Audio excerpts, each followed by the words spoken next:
Amoureux de l'élevage, bienvenue dans cette nouvelle vidéo, les chroniques d'élevage leader. Aujourd'hui, nous sommes du côté de l'Oé. Voilà. Ici, là, c'est où plus précisément? On appelle ici quoi? La zone C. La zone ici, c'est l'Oé. Dans Mais l'Oé, c'est le quartier encore quoi là? C'est le nom du quartier. Sambo, c'est ça. Sambo. Voilà. C'est ça, c'est Donc, nous Sambo. sommes C'est un quartier Sambo. présentement sur le site de nos partenaires. Parce que lui, il est installé ici.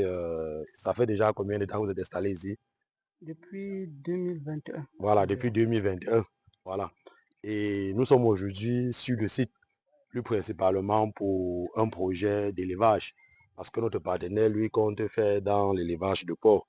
Et étant donné qu'il nous suit à de cela plusieurs années, il a décidé que nous l'accompagnions dans ce projet. Donc nous sommes justement aujourd'hui sur le site pour effectuer déjà le choix du site, la position du bâtiment.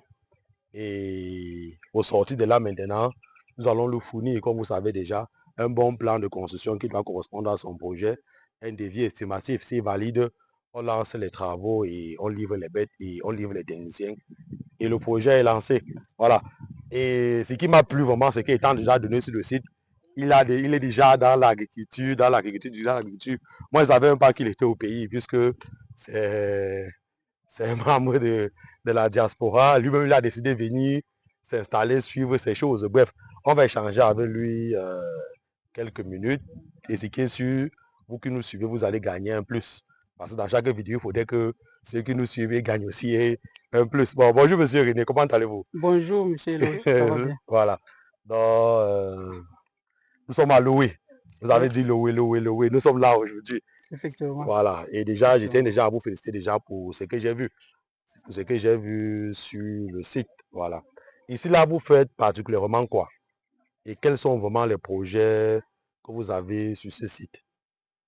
Bon, notre ambition, nos objectifs, c'est Oui, dans la production de poivre de Penja. oui, Et comme vous le savez, c'est une des épices les plus prisées dans le monde, qui est oui, parmi les meilleures oui, sur le plan culinaire, qui a gagné des concours, euh, de dégustation. oui, C'est comme comparé comme le poivre de Campo, oui, dont le poivre de Penja est très connu et nous sommes vraiment implantés ici pour faire la production de ces spéculations. oui. Donc, si je comprends bien ici, vous voulez plus, en termes d'agriculture, vous voulez plus travailler sur le poivre de Penja. Le poivre, bon, Oui, c'est vrai que c'est une culture qui va prendre 3 années, 4 ans pour qu'on commence à avoir vraiment les fruits. oui, Donc, dans les 3 premières années, mais on peut l'associer. On va faire du bananier plantain. oui, Et surtout que aussi, c'est une culture qui a besoin d'un peu d'ombrage. oui, Et on va généralement l'associer avec du bananier plantain. oui, Et puis,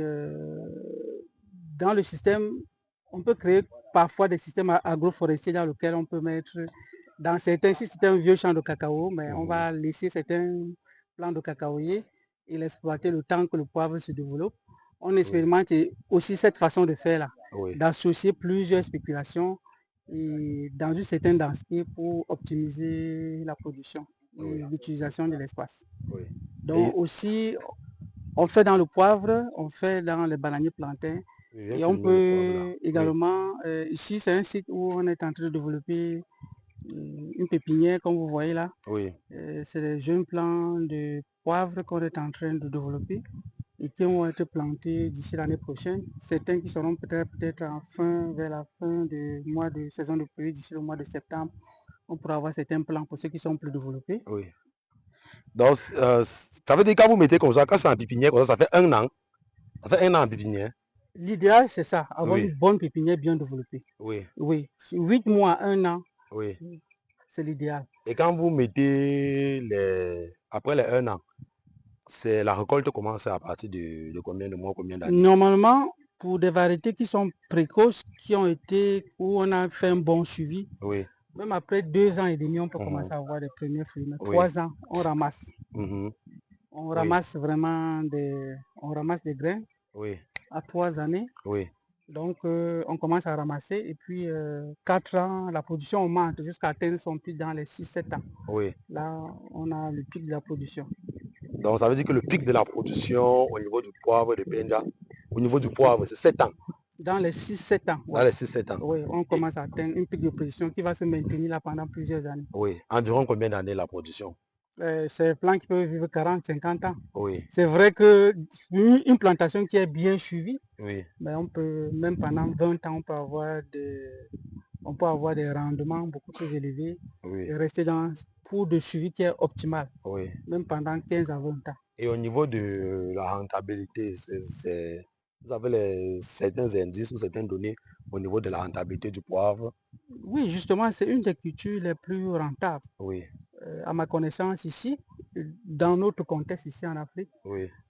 Étant donné que c'est une épice qui est prisée au niveau local. Oui. Donc les gens, même ici au niveau du Cameroun, les gens l'achètent. À l'extérieur également, on l'achète. Oui. Et puis en termes de rentabilité,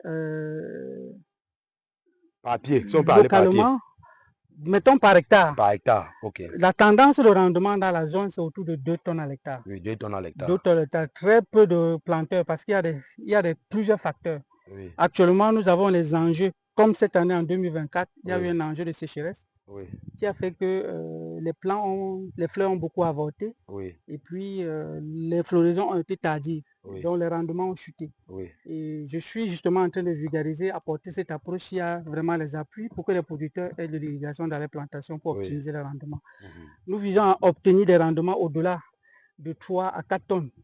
Mais dans les pays comme en Indonésie, au Vietnam, ils réussissent à avoir les rendements dans les 10 tonnes à l'hectare.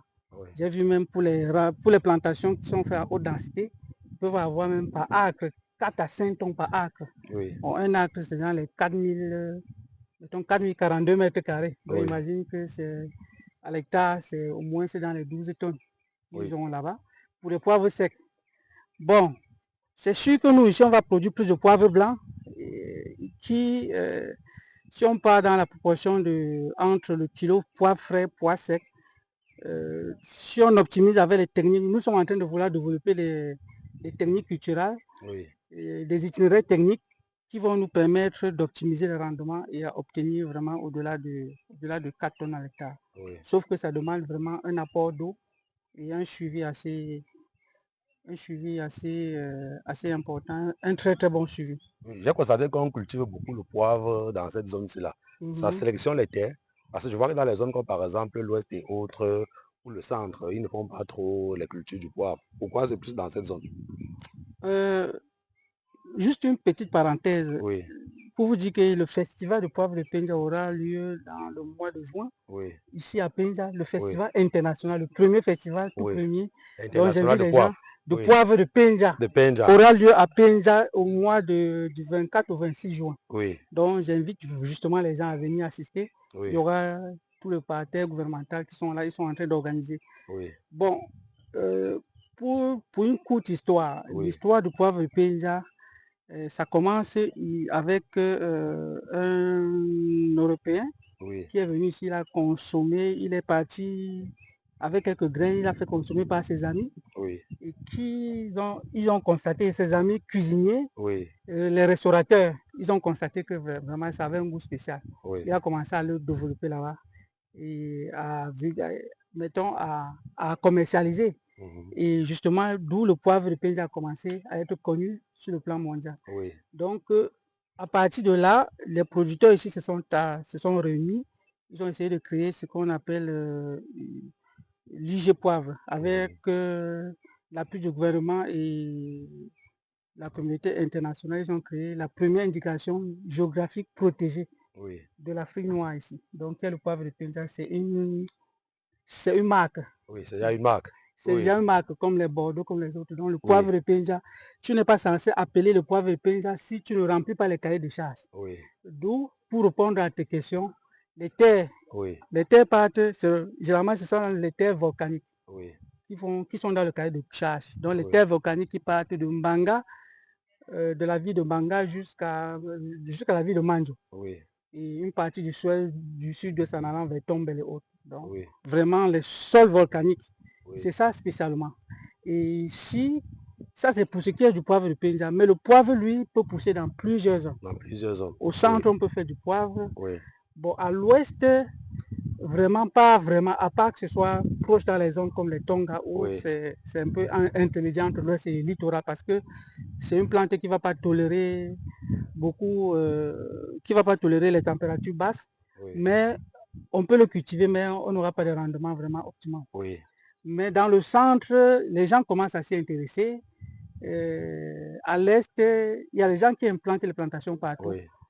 Mais c'est pas vraiment le poivre de Penja, c'est pas la même chose. Oui. Ça n'a pas le même goût. La Ça n'a pas le même particularité goût. vient De Penja. de Penja, de la zone de culture où il y a un climat particulier, il y a les conditions favorables pour Oui. donner le goût particulier pour ces spéculations-là, Oui. tout en respectant les cahiers des charges qui sont définis par, Oui. par Et l'IGF. ici, dans cette zone-ci, vous mettez combien de plants à l'hectare?